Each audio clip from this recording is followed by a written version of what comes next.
Hello, cocodrilos y familias. I hope you and yours have a fabulous day. Cocodrilos, the book that I bring you today is all about being kind. Because remember, cocodrilos, even if you don't get along with people, you still have to be kind to them.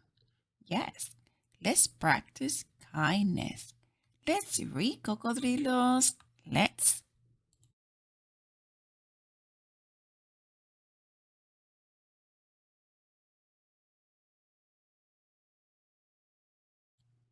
The Zombie Prince, written by Matt Beam, illustrated by Luc Melanson.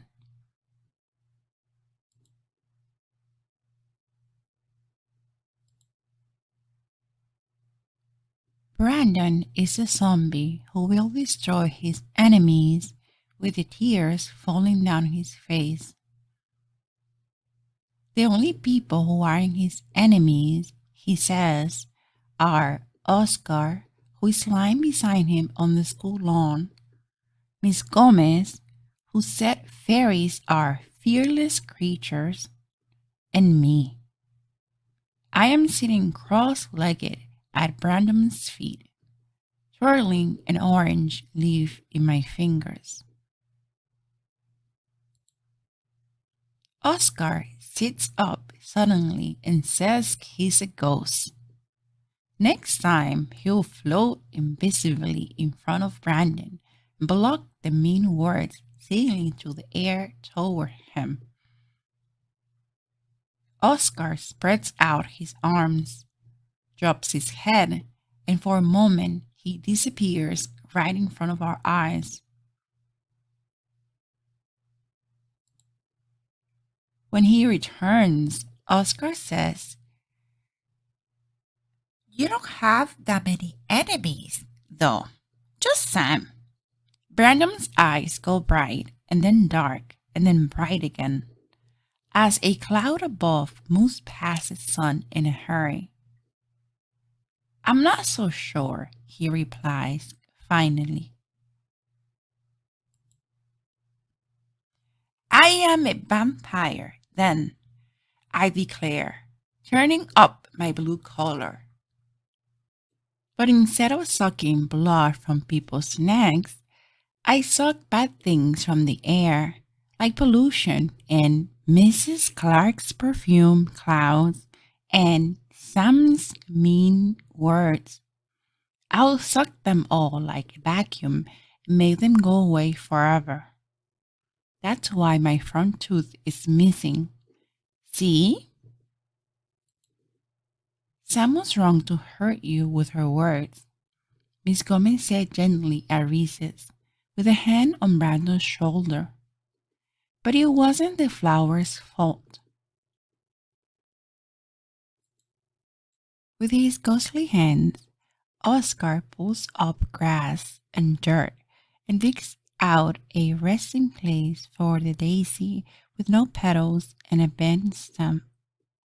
When the flower finally disappears into the ground, I poke the sole of my best friend's shoe. "Sam was wrong, Brandon," I say. "I mean, you make an awesome fairy, but you actually look more like a prince." "A zombie prince," Oscar declares triumphantly, jumping to his feet. But then he shakes his head. "I don't think you can destroy your enemies with your tears, though. It doesn't work that way." Brandon's arms are now behind his head, and the trails from his tears are almost dry on his freckled cheeks. "Yeah," he says finally, "a zombie prince. I like that."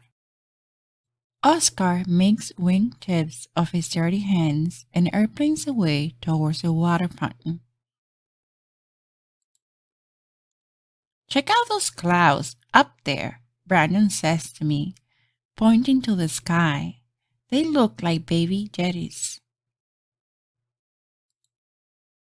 I squint up towards the clouds, blocking the sun with the palm of my hand.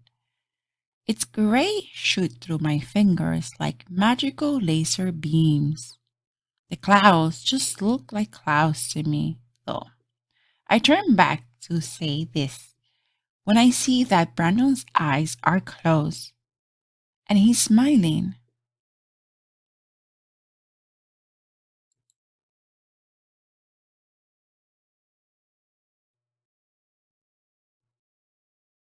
The end. What a wonderful book about being kind. And what marvelous feeling having friends that are supportive of us and kind. Thank you to the author and illustrator for creating such a masterpiece. Thank you.